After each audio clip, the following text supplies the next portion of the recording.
Bienvenidos a Radio Uruguay, bienvenidos a La Máquina de Pensar, ¿cómo están? Espero que estén bien. Hoy tenemos un programa muy, pero muy especial que vamos a pasar por Radio Uruguay y por todas las radios públicas del interior del país. Vamos a estar conversando sobre la poeta rumana Ana Blandiana con Viorica Patea y con Andrea Arismendi, que bueno, ustedes ya la conocen por la columna Escrituras al Acecho. Bienvenida, Viorica Patea, ¿cómo andás? ¿Andás bien? Sí, muchas gracias por la invitación.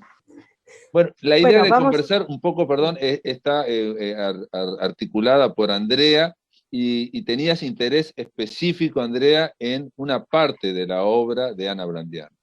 Sí, porque estuvimos charlando con Ana acerca de la poesía y quería hoy centrarme un poco más en la narrativa, pero de todos modos le voy a hacer algunas preguntas más personales a Viorica. No te asustes, Viorica, que van a ser preguntas muy generales. Vos hablaste en algún momento sobre la fascinación o la pasión que te ha despertado la literatura de Ana Blandiana. ¿Cuántos años hace que estás trabajando con ella? Yo salí de Rumanía en el 77 y solía vivir en España ya, en el 78 ya llegué a España. Y cuando alguien me preguntaba de qué pasaba en Rumanía y algo sobre la historia del país, yo siempre pensaba que los cuentos fantásticos de Ana Blandiana, Proyectos de Pasado, eran la ilustración más elocuente de la historia de Rumanía después de 1945 hasta el presente. Y entonces empecé a traducir estos libros, este ciclo de relatos cortos. Y entonces los traduje y empecé a mandarlos por ahí a distintas editoriales hasta que duró bastante tiempo, Tuvo que caer el muro en 1989 para encontrar sitio, espacio en una editorial periférica que enseguida se ofreció a publicarlo. Y bueno, al mismo tiempo también Pretexto lo quiso publicar, pero como había hablado antes con Periférica, pues salió allí y fue una editorial estupenda. Claro. Bueno, ya tiene muchísimas publicaciones, ¿no? Tiene, creo que 17 de poesía, pero hay novelas, hay Sí, cuentos ella infantiles. también tiene una novela, El Cajón de los Aplausos, que se ha traducido al alemán y también al italiano va a salir, bueno, ha salido hace unos días y es un libro propuesto para un premio. Pregunta a Pablo, dale. No, quizás antes de seguir hablando de Ana Blandiana, quizás tendríamos que presentarla también a Viorica. Viorica Patea sí, claro. es no solamente traductora y tiene una larga trayectoria como docente e investigadora, bueno, sos profesora de la Universidad de Salamanca, Viorica, ¿no? Bueno, yo me presento yo. Dale. Bien. Pues yo soy catedrática de literatura inglesa y norteamericana en la Universidad de Salamanca. Llegué, cuando salí de Rumanía, primero viví en Alemania y ahí yo estudié inglés, español. Puedo decir que yo he tenido una pasión por el español cuando era muy pequeña. Y eso por una película que nosotros veíamos en Rumanía. Bueno, para aquellos que son muy jóvenes no saben de ese serial, pero seguro que Pablo.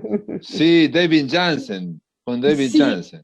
Es una serie que escapaba continuamente, El Fugitivo. Después se hicieron una remake con Harrison Ford en cine, en la película.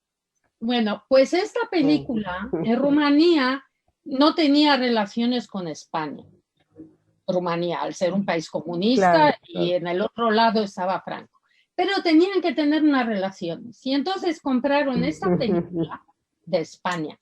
En Rumanía las películas no se doblan, sino que tienes los subtítulos. Y El Fugitivo empezaba así: una víctima inocente de la injusticia. Y esta frase a mí me pareció súper bonita. Yo dije, esta lengua la tengo que aprender yo. Y entonces me compré un libro que se llamaba Aprender español sin profesor, para aprender español. pero bueno, tenía 9 años, no llegué a mucho. Pero yo luego viví 2 años en Argelia y ahí encontré a una chilena que empezó a darme clases de español. De todos modos, yo español no sabía tan bien como inglés. Y entonces en la Universidad de Bonn te obligaba a pasar 6 meses en el país cuya lengua estudiabas. Claro. Entonces yo me he ido para hacer una estancia en la Universidad Española de 6 meses. Y España, eso fue el año 78. Y España me gustó tanto que hice todo lo posible para irme de Alemania y quedarme en España. Pero bueno, yo iba los veranos a Alemania para trabajar porque, bueno, hace años, pues las vacaciones de verano eran vacaciones, no son como ahora un mes, eran 3 o 4 meses. Sé que empezábamos después del Pilar, después del Día de la Hispanidad empezaba el curso. Entonces yo durante muchos meses pues iba a Alemania, trabajaba, hacía fortuna ahí y la gastaba en España. Luego en España también daba clases de inglés y así. Entonces yo hice la tesis doctoral en la Universidad de Salamanca sobre la poesía de Sylvia Plath y he hecho muchas estancias de investigación en Estados Unidos, pero mi especialidad es la poesía y yo trabajo así sobre las vanguardias de principios del siglo XX, la poesía de T.S. Eliot, de Ezra Pound, luego también del siglo XIX, Poe, Hawthorne, Emily Dickinson, bueno, y Orwell. La literatura utópica, la literatura de testimonio me han interesado. Doy un curso, doy una asignatura que se llama Poesía Norteamericana del siglo XX y luego doy un curso de literatura romántica inglesa. Vos tenés a Ana Blandiana en un lugar muy elevado. ¿Cómo la definirías a ella desde el punto de vista humano? Ana Blandiana ha recibido muchos nombres, algunos la llaman la Juana de Arco, el nombre más luminoso de la literatura rumana, y eso es porque creo que su vida ha sido ejemplar. Es decir, no hay ninguna discrepancia entre lo que escribe y cómo traduce esos ideales en su vida. Es así la ética y la estética que se combinan. Se ha dedicado siempre a luchar por la libertad. Esta lucha no ha sido nunca sistematizada en un corsé ideológico.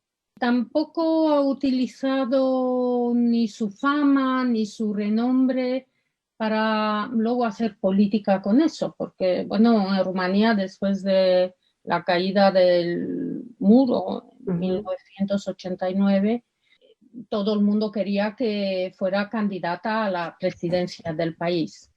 Bueno, si queréis os cuento luego qué pasó en la revolución y así. Viorica, vos como estudiosa de la literatura y sobre todo la poesía, sobre todo la poesía del siglo XX, sabés que hay a veces un peligro en unir la vida y la obra, ¿no? De hecho, hay grandes poetas del siglo XX, por ejemplo, Ezra Pound, estoy pensando, en que, bueno, la obra va por un lado y, digamos, ideológicamente la vida... Sí, tienes mucha razón. También Pablo Neruda. Sí, bueno, También Pablo sí. Neruda. Bueno. También Pablo Neruda, que no debemos olvidar nunca las odas que escribió a Stalin. Stalin siendo el dictador más horrible de la historia, junto con Pol Pot y otros. Claro. No, digo, estoy pensando que el joven Borges también escribió acerca de la Revolución Rusa, a favor, y el propio Borges decía que la ideología de un autor no nos interesa a nosotros, a los lectores no nos interesa, pero sí es buena, sí es importante porque le permite forjar la obra. Y Borges decía precisamente, en el caso de Neruda, si no se hubiera hecho comunista, quizás hubiera sido un poeta romántico tardío y nada más. O ponía el otro ejemplo de Walt Whitman, no se lo puede separar sin esa fe en la democracia, digamos, ¿no? Borges dice que la ideología sirve para el autor, pero a nosotros los lectores no nos interesa tanto la opinión. Te pregunto, ¿no existe algún riesgo de que vincular a Ana Blandiana como un personaje histórico donde está ética y moral se juntan y donde hay una cuestión política fuertísima y digamos ver solo la obra de ella a través de ese lente? No, yo no veo la obra a través de la vida de ninguna manera. Y su obra es una obra metafísica, es decir, su poesía está basada en el misterio. De ninguna manera es una escritora que escribe literatura política. Tampoco su figura es una literatura, es un personaje político. Cuando se habla de la implicación que ella ha tenido en la política, es como para los antiguos griegos, que se preocupaban de los problemas de la polis. Era un deber cívico, pero no ha estado nunca adscrita a un partido o a otro. Es un personaje mucho más grande que la figura de escritor. ¿Por qué es tan conocida o por qué es tan querida, por ejemplo? Pero no acabé diciendo que ella después, cuando todos los partidos políticos, bueno, no todos, en fin, no los antiguos comunistas reformados, cuando le han propuesto ser candidata a la presidencia del país, ella ha preferido ser poeta y se ha quedado siendo poeta. Y lo que se ha ocupado es de montar este memorial, el Museo de las Víctimas del Comunismo y de la Resistencia, es decir, de ocuparse la memoria de unos muertos. Pero su obra tiene una profundidad filosófica y no es una obra militante, es una obra aforística. La lírica es meditativa, se podría decir que es una poeta también muy, vamos, de estirpe romántica, y que se preocupa mucho por la degradación, por la pureza y la degradación de la pureza, por la diferencia entre el espacio que hay entre la palabra, entre lo que el poeta puede decir y lo que dice. Es decir, entre la realidad y la palabra, y la incapacidad de decirlo todo. Y es una poesía que es así como la poesía imagística de los modernistas. Intenta decir cuanto menos para sugerir cuanto más, como la teoría de la poesía de Hemingway, ¿no? Que es como un iceberg del cual se ve solamente una tercera parte, el resto está escondido. Y su búsqueda es una búsqueda de pureza, de la verdad, su poesía trata de los grandes problemas del ser humano en el universo, la vida, la muerte, el amor. Sí, dijiste algo que tiene que ver con los románticos, que es esa búsqueda de decir los contenidos internos y cómo la palabra también limita la poesía a veces, ¿no? No podemos decirlo todo. Pensaba en el caso de Becker, de ese himno de la rima 1, que dice: si al menos pudiera decírtelo al oído, que empieza diciendo: yo soy un himno gigante y extraño. Pero bueno, está la incapacidad del lenguaje de expresar la totalidad o lo absoluto, entonces siempre hay una búsqueda detrás. Pensaba un poco en eso porque en realidad yo lo he leído en Ana, lo he leído en sus poemas, y noto esa búsqueda, ¿no? de también una palabra. Ella tiene un tratado de poética muy importante que aparece en ese libro, que está traducido en ese libro Mi Patria 4, que es su poética, y se llama La poesía entre el pecado y el silencio. Y vos decís, perdón, y vos, Viorica, decís que ella cultiva una estética simple y diáfana, ¿no? Sí. La pregunta es si crees que su narrativa y su poesía son accesibles al gran público. Ah, sí. Es una poesía, no sé, es como la filosofía de Platón, que todo el mundo la entiende. No se trata de un lenguaje abstruso, no se trata de... Y tampoco es una poesía como juego de palabras. Es una poesía en la que la palabra, el significado, el sonido, la música, todo forma un todo. Y ella comunica incluso con alguien que no es lector de poesía. Por ejemplo, este libro, Variaciones sobre un tema dado, pues es un libro de poemas que ella escribió a raíz de la muerte de su marido. Bueno, es un libro lleno de referencias a Dante, al mito de Orfeo y Eurídice, el cancionero de Petrarca, pero la gente lo compró para regalarlo a otros que habían perdido un ser querido, es decir, lo han comprado como si fuera un medicamento. Y toda su poesía, por ejemplo, estoy pensando en la época de Ceausescu, ¿no? Hasta 1989, ya no podía, es decir, publicabas algo solamente si engañabas a la censura. Y engañabas a la censura hasta cierto punto, porque los editores tenían que hacer un informe. Y entonces si el editor en algunas editoriales, que eran todas las editoriales pertenecían al Estado, es decir, no podías publicar privadamente nada. El editor tenía que hacer un informe diciendo de qué trata el libro. Y entonces había algunos editores que, bueno, hacían un informe en este lenguaje ideologizado. El libro refleja las realidades socialistas y el hombre nuevo, o cosas así. Entonces, si la censura no leía solamente el informe, se podía publicar el libro, pero una vez que se publicaba el libro, el que hizo el informe tenía problemas.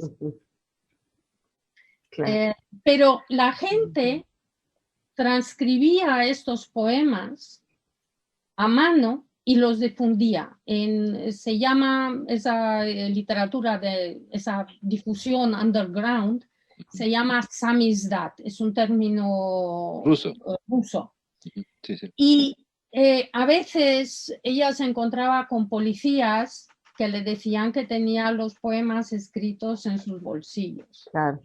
Y, es decir, eran unos poemas que circulaban y que la gente se identificaban con esos poemas.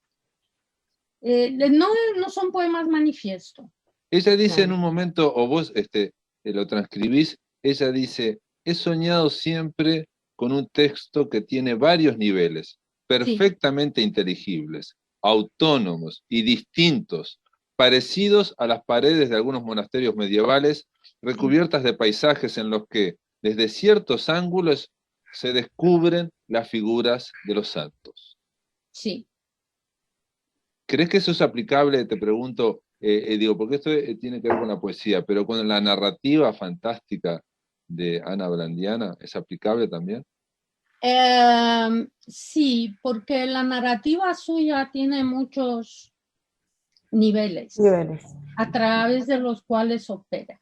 Y el género fantástico no es de extrañar que al fantástico, el género fantástico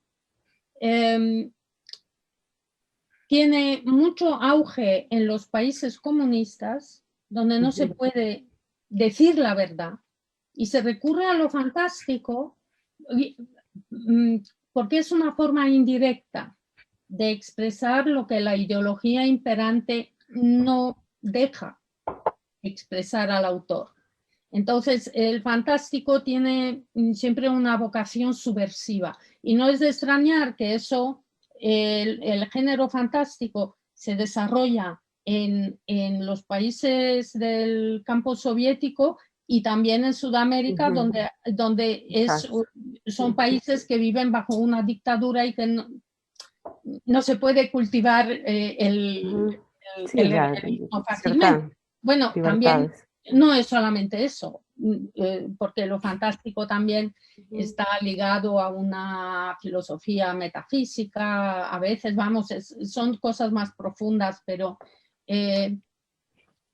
entonces en la prosa suya, ella dice, además la prosa suya es una prosa poética, y ella dice que no escribe acontecimientos, sino que escribe visiones. Y lo fantástico, ella recurre a lo fantástico cuando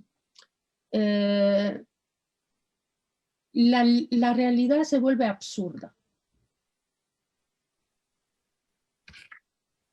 Se vuelve tan absurda que para abordarla, para poder abordarla. Sí, para ahondar en la realidad. Ella, y dice en un relato corto que está en Las 4 estaciones, dice: lo fantástico no se opone a lo real, sino que es una manifestación más profunda de la realidad. Te iba a preguntar acerca de eso, que he visto que en esos, en algunos prefacios y posfacios has hablado bastante acerca de la narrativa fantástica en relación a la obra de Ana. Has citado a varios teóricos, Louis Bax, Todorov, Rosemary Jackson, que es justamente la que plantea algo de lo que estabas diciendo, que lo fantástico pone en evidencia el desajuste que hay entre la realidad y el silencio al que se ven condenados los que la están viviendo. Y la escritura puede ser un intersticio donde empieza a colarse la realidad, ¿no? La subversión sobre todo. Y yo pensaba en un cuento específico que es el que da nombre, que da título al libro Proyectos del Pasado. Ah, sí. Porque me obligó un poco a investigar en la historia y a conocer, a ver qué es este lugar llamado Vargana, que es un lugar específico que aparece nombrado. También hay varios tiempos, presente y pasado, que se van superponiendo, y en algún momento la narración se centra solo en ese lugar. Hablabas del absurdo también, tiene episodios que son humorísticos a pesar de lo triste de la historia, ¿no? Entonces, ¿puedes hablar un poco de esa narración y de contarnos qué fue ese lugar, cómo formó parte de un proyecto, ¿no? Y bueno, ¿en qué termina esta situación? Sí, Proyectos de Pasado es un relato corto. Bueno, tengo que decir que Proyectos de Pasado es el título del libro. Es un ciclo de 11 cuentos. Y así es como los ciclos de cuentos de Sherwood Anderson o Winesburg O'Hara o los dublineses de Joyce. No tienen relación los unos con los otros, pero sí tiene a nivel de símbolos y a nivel de, por ejemplo, porque es un periodo histórico, es toda la historia de Rumanía desde 1945 a los años 80. Proyectos de Pasado es un relato, hay varios. Los relatos están agrupados.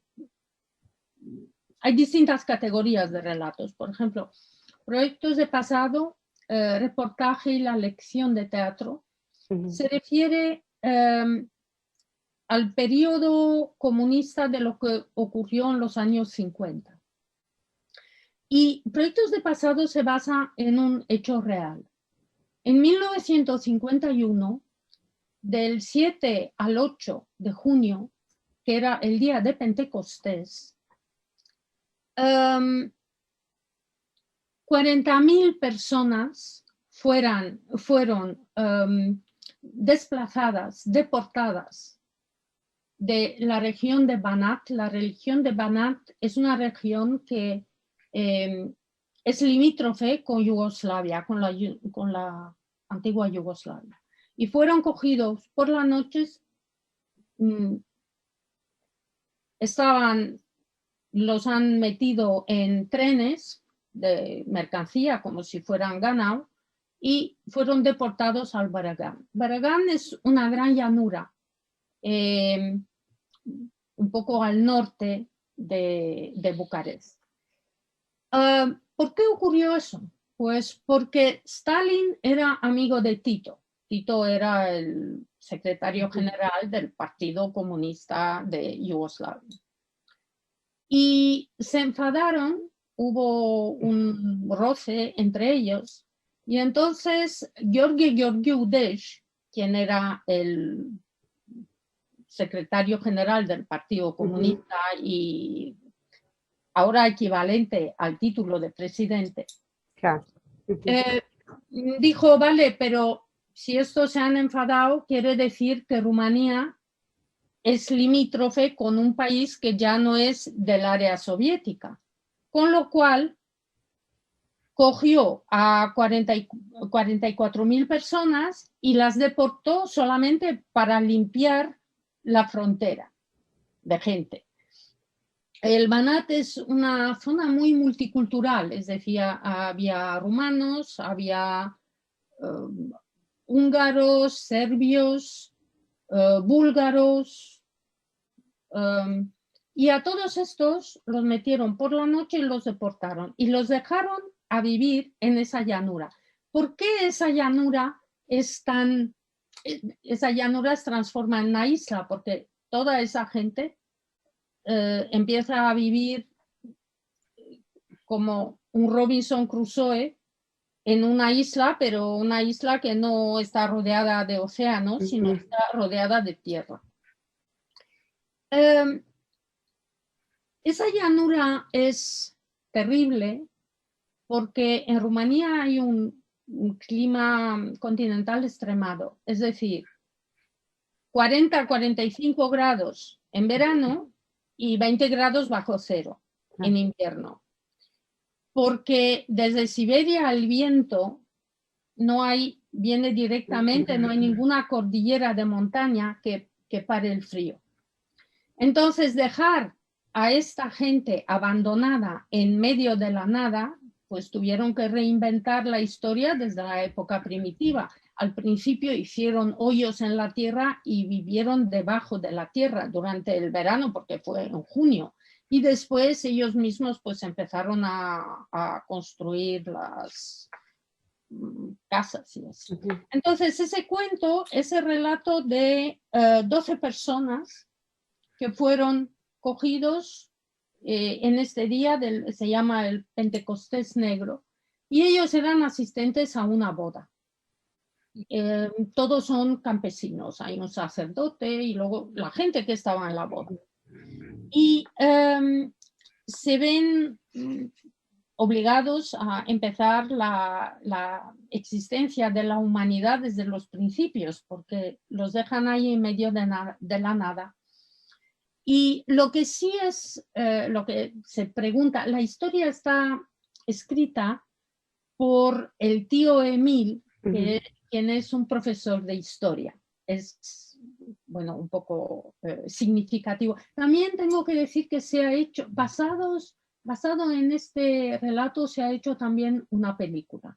¿Verdad? Sí. Interesante, sí.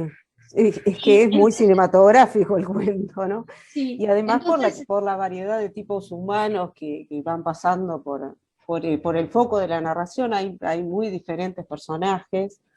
Entonces, sí, me imagino que es muy cinematográfico, ¿no?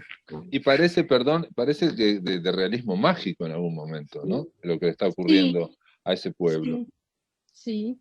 Y también lo que extraña, y lo que extraña a un lector occidental, es ¿qué hace esta gente en medio de la nada? ¿Por qué no se va de allí? ¿O por qué no vienen otros a ayudarles? Pero es que todo el país era una gran cárcel y nadie se atrevía a ayudar a esa gente. Entonces, después de muchos años, pasan unos pastores con las ovejas. Bueno, tengo que decir que Rumanía es un país en el que se ha practicado la transhumancia hasta hace poco. Y llevaban las ovejas desde Transilvania y las llevaban al sur y luego las volvían con ellas. Entonces estos pastores pasan por allí y ellos se preguntan si estos pastores han pasado para ayudarles o es que sabiendo lo peligroso que eran no dijeron nada y de alguna forma hicieron como que no les vieron. Y ellos viven así durante 11 años y después de 11 años viene la policía y les dice que están libres. Entonces, para ellos es un momento de miedo porque así en estas condiciones primitivas habían sido dueños de su libertad, mientras que ahora al devolverlos a la civilización tenían que amoldarse a todos esos compromisos políticos que tenían que hacer. Y no querían Hay una volver. añoranza, no querían volver. Y no querían volver, digamos. No. La paradoja es que cuando vienen a decirles son libres, se pueden ir de aquí, de este destierro, de este exilio, no querían volver. Sí. Sí, ¿sabes qué? Una cosa que quería decir, que ese gesto de solidaridad y compasión es algo que estaba prohibido, pero que estaba gravemente sancionado. Y por eso ellos pudieron estar allí sin que nadie comunicaran con ellos en este tiempo. Y eso es una realidad. Bueno, pero eso también fue una fortaleza en el sentido de que al estar aislados, nadie los ayudó, ellos generaron un establecimiento, una villa que les dio un orgullo, les dio una autoestima, si se quiere, y cuando vienen a decirle, no, ahora son libres, pueden volver a la civilización, no sé qué, ellos querían quedarse, ya ese era su lugar. Pero sí, lo que sienten es miedo de perder la libertad y la autonomía que habían forjado en esta isla. En su lugar, habían logrado que fuera su lugar, entonces ahí tenían libertad. Sí, sabes que acá hay a ver, es un término muy general, hay una novela que se llama La isla de los hombres solos, que es de un costarricense, ahora José León Sánchez, en la que justamente él narra, es una persona que estuvo prácticamente toda su vida en una cárcel que está en una isla, eso sí están aislados. Y cuando es imposible salir de ahí por la cantidad de tiburones que rodean la isla, o sea, no se pueden tirar al agua, y bueno, cuando llega el momento en que les dan la libertad, porque consideran que eso atenta contra los derechos humanos, ese lugar, él y otra gente prefieren no irse. Entonces me recordó un poco a lo que genera, justamente lo que hablaba Ana Blandiana, acerca de la libertad dentro de la prisión, ¿no? De cómo bueno, se establece un estado de cosas y permanece incambiable, inmutable durante tanto tiempo que genera cierta seguridad en el que la está viviendo, ¿no? Y aunque ese cuento es un cuento que se refiere a una realidad terrible, pero ella todo lo transforma en una experiencia iniciática y una experiencia que al fin y al cabo es liberadora para el espíritu. Sí. Tiene algo de fábula, y me acordaba yo que 100 años de soledad precisamente comienza con un montón de gente que es expulsada y tiene que atravesar una especie de ciénaga, la ciénaga, para fundar una villa que se va a llamar Macondo, y de que va a estar aislada, ¿no? Y ahí van a ser su lugar, ese va a ser su lugar. También ahí está el absurdo de las situaciones que terribles, y cómo hay siempre esa resiliencia, ¿no? Esa capacidad humana de crear y de recrearse, ¿no? Que Blandiana en el fondo, aunque ella dice que es pesimista, ahí en ese cuento, por ejemplo, se muestra ese impulso humano. En todos, porque en su obra el hombre descubre su vocación espiritual, incluso en las condiciones más duras y más trágicas. Y por eso tiene siempre porque tiene esa dimensión de espiritualidad, por eso resulta una obra luminosa en el fondo. Incluso cuando habla de la muerte, incluso cuando habla de la opresión. Hoy citabas un concepto que aparece en un cuento de Ana. Yo voy a hacer como una especie de ejercicio, te leo lo que dijiste y te pongo un ejemplo para ver cómo podemos aplicar en un cuento de Ana lo que dijiste. Lo fantástico no se opone a lo real, es solo su representación más llena de significados. Esto aparece en Las Cuatro Estaciones, en un cuento de Las Cuatro Estaciones. Sí, sí. Y es una especie de declaración de principios. Entonces yo te presento un cuento, a ver cómo podemos aplicar esta idea en este cuento, que también es de otro libro, es de Proyectos del Pasado, que son Aves voladoras para el consumo, que me pareció también hilarante por momentos, pero de una profundidad increíble. La protagonista se llama Señora L., es una docente universitaria que dicta un curso cuyo título es La evolución del ateísmo en el pensamiento europeo. Ella consigue una gallina, una búsqueda muy compleja también, porque es toda una aventura encontrar una gallina en un lugar donde la gente está pasando hambre y casi que es un animal mitológico, ¿no? Es un ser inalcanzable una gallina.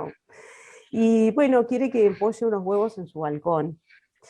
Lo que ocurre es que de los huevos que consigue salen ángeles, justamente a la persona atea, ¿no? A la que está dictando un curso sobre ateísmo o una clase sobre ateísmo. Entonces, bueno, ¿cómo se aplica en este cuento? Que bueno, que tiene otras otras perspectivas de análisis, pero sobre esto, ¿no? Sobre esta especie de declaración que es lo fantástico no se opone a lo real, es solo su representación más llena de significado. ¿Quién son los temas que atraviesan este cuento, no? Sí. El hambre, el miedo, no sé. Bueno, tengo que decir que este cuento es fantástico y es muy realista al mismo tiempo.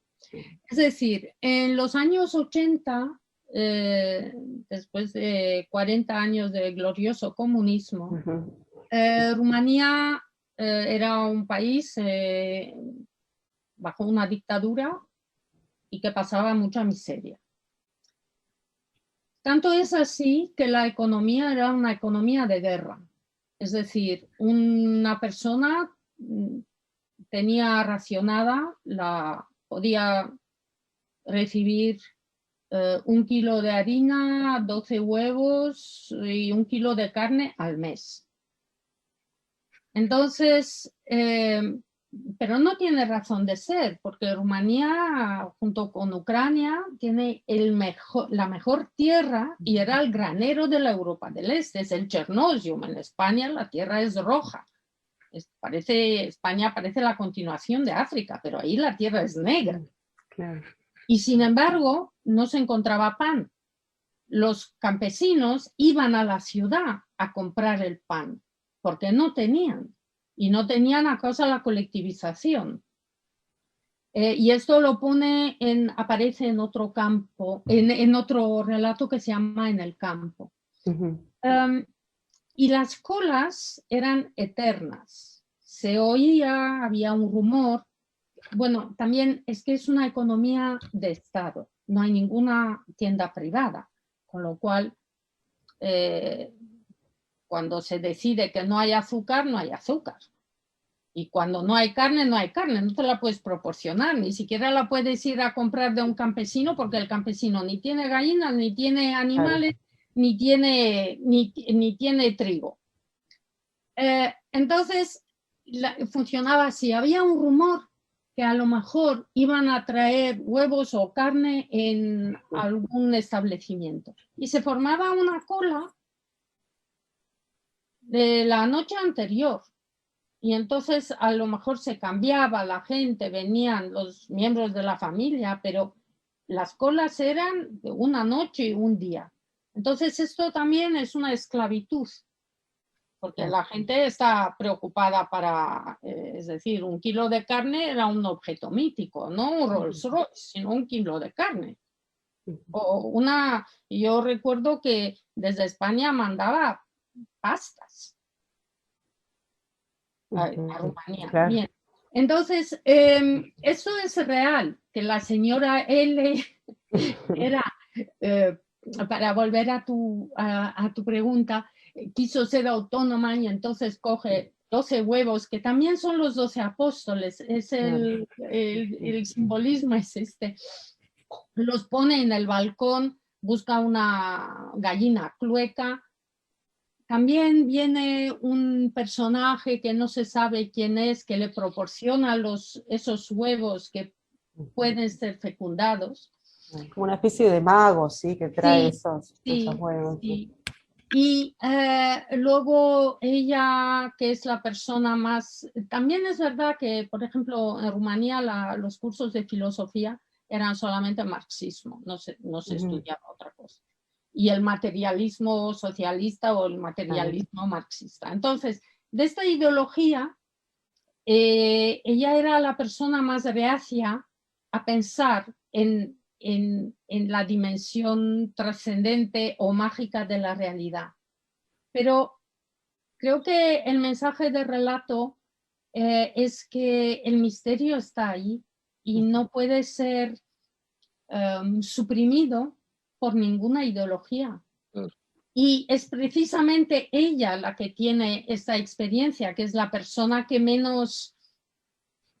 de la que menos se puede sospechar de tener alguna afinidad con el pensamiento mágico religioso.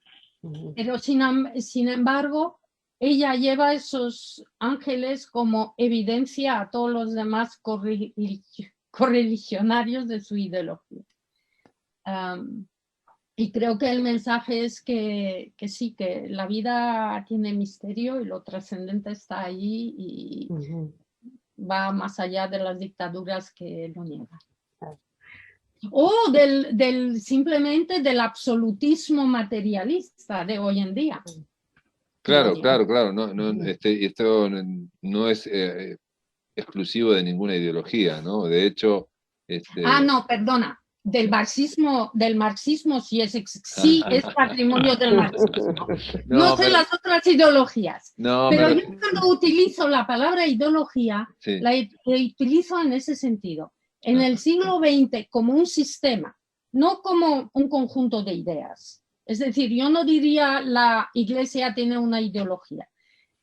Son sistemas seculares y en el siglo XX ha habido dos. El fascismo y el comunismo. Es decir, esa es una ideología para mí. Un sistema que te da la clave, desde cómo naces hasta cómo mueres y te dice cómo te tienes que comportar en la vida y que tiene respuestas para todo. Es un círculo vicioso y cerrado.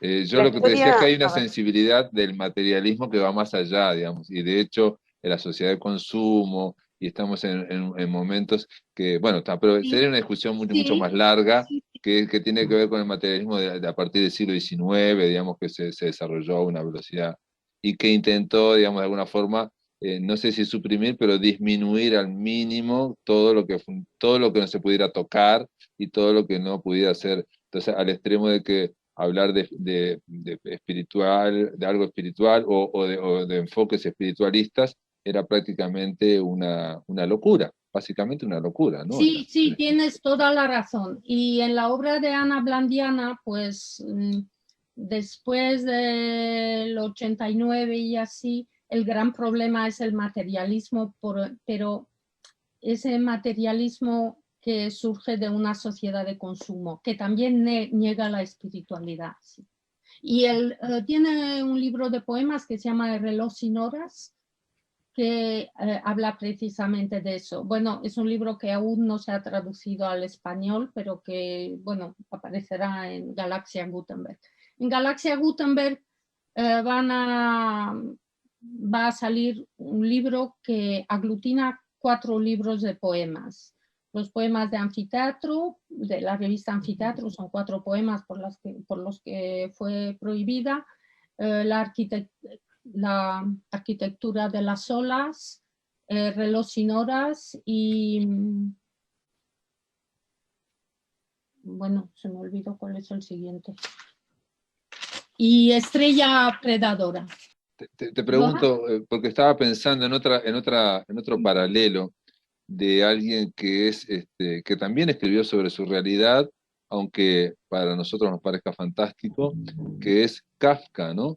Kafka escribió sobre la burocracia, él era un abogado, es decir, realmente sus vivencias son lo que escribió realmente, sin embargo lo hizo de una manera poética que quedó como algo extraño, ¿no? O sea, en una lengua extraña es contado, y nadie tiene que saber dónde está Praga, ni que él trabajaba en una compañía de seguros, ni la burocracia.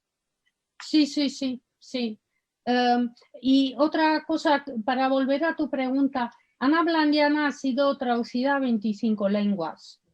No, vamos, el español es... Sí, eso da una pista del panorama, ¿no? Porque hay muchos hablantes de español, y creo que su obra casi en totalidad, la poesía, nos faltan solamente como 5 libros de poemas, y toda su obra poética está en Pretextos, luego en Galaxia Gutenberg, y ese libro que va a aparecer ahora en la editorial Visor. Y también de la prosa se han publicado Las 4 estaciones y Proyectos de pasado en Periférica. Pero ella tiene otros 2 libros de ensayo, bueno, memorias, ensayos, Sí, hay uno que se llama El miedo en la literatura. No, esa es una colección de ensayos acerca de la literatura. Pero tiene uno de como memorias de su vida que se llama Tratado de Manipulación, que es un libro, vamos, extraordinario, es así un libro de meditación y análisis del fenómeno totalitario y de, bueno, no solamente, pero y está llena de, es como también un testimonio de la vida en el siglo XX. Y se va a traducir ahora al francés y va a aparecer en una editorial suiza. Y luego ha escrito otro que es así un poco de viajes y de experiencias que ha tenido en el extranjero, en todo ese tiempo en el que ha viajado, y se llama Mi hermana, el mundo. Es un libro que ha aparecido el año pasado y que es un libro extraordinario también, y es una reflexión de distintas situaciones por las que ha pasado. Y Pablo hablaba de Kafka, sí. Te decía o sugería que se puede hacer una lectura en relación a Kafka en algunas de las narraciones, me parece. Bueno, yo creo que también en este que te nombraba, Recuerdos de la Infancia, ese cuento. Sí, El vestido del ángel. Hay algunos que tienen sí, una conexión muy interesante, pero creo que también era el espíritu tal vez de cierta época, ¿no? De oscuridad, de lentitudes burocráticas, de situaciones estatales que afectan al ser humano, ¿no? Que lo aíslan o que condicionan su conducta y parece que el Estado es una espía de todo lo que estás haciendo, ¿no? En eso estoy de acuerdo con Pablo, y bueno, tú lo has planteado también, que hay una relación con cierta literatura conocida como la de Kafka, ¿no? U otra literatura conocida. Sí, ella se inscribe en esa tradición de Eta Hoffmann, de Poe, de Kafka, de Cortázar, de Mikhail Bulgakov, Tiene un libro, El Maestro y Margarita, y realmente tiene un mensaje que llega a todos, es decir, no tienes que, porque habla de, tiene un planteamiento universal, humano. Creo que va más allá de las fronteras y de las culturas. Sí. Sabes que estaba pensando en un dato que es anecdótico y banal, pero bueno, creo que la ubica en un nivel de popularidad y aceptación que en su momento lo leí, me pareció divertido y ahora lo recordé, que es que Blandiana es un heterónimo, no es el nombre de ella, Sí, no es el apellido de ella, pero así todo, lo que leí, vos corregime si está mal, es que muchos niños llevan como nombre propio ese nombre, Blandiana. Y eso creo que muestra también cierta expectativa que se ha construido en torno a su literatura y al reconocimiento, ¿no? Ponerle a un niño, a un hijo, el nombre de un artista, me parece que es un reconocimiento mayor. Sí, sí, sí. ¿Es real ese dato? No, yo no recuerdo ahora dónde lo leí, si fue en un prólogo Sí, tuyo o si fue sí, en un artículo. sí, Pero sí, es cierto. me pareció una información entre tierna. En un momento pensé, no puedo. Esto es un dato que excede, que es banal, pero me parece que la coloca así en un lugar muy importante de la cultura. Sí, es verdad. Quizás, Bueno. un poco para ir terminando, mi comparación con Kafka, no sé si era tan feliz, porque hay una definición que vos, Viorica, ponés de otra persona, no es tuya, sobre la poesía de Ana Blandiana, que dice que es un lamento en una cascada de luz. O sea, Sí, como que lo luminoso está por encima de esa cosa tan tremenda que puede ser un largo lamento, ¿no? Pero en una cascada de luz estamos hablando de otras proporciones. sí. Tanto sus cuentos como su poesía tiene esa dimensión en la que la espiritualidad vence. Bueno, Sí, muchas digo gracias. porque lo de Kafka tiene esa cuestión un poco angustiante, oscura si se quiere, ¿no? Terrible, Sí, y que de alguna es forma verdad. preanunció todo lo que iba a pasar en el siglo XX, pero en cambio en Ana Blandiana, si bien ya pasó el siglo XX y pasó lo terrible, aparece eso, un lamento en una cascada de luz. Me pareció maravilloso porque me pareció que habla de que más allá del lamento hay otra cosa, que es la vida, por ejemplo, ¿no? Que es mayor, el misterio de la vida. Sí, pero creo que tu comparación con Kafka es acertada, porque su universo también es negro. Lo que pasa que no queda cerrado a la desesperanza. Perfecto. Muy claro, Viorica, muy claro. Vale. Bueno, muchas gracias, Viorica, por Muy gracias acompañarnos. a vosotros por todo eso. Para mí hablar de Ana Blandiana es un regalo. Bueno, capaz que después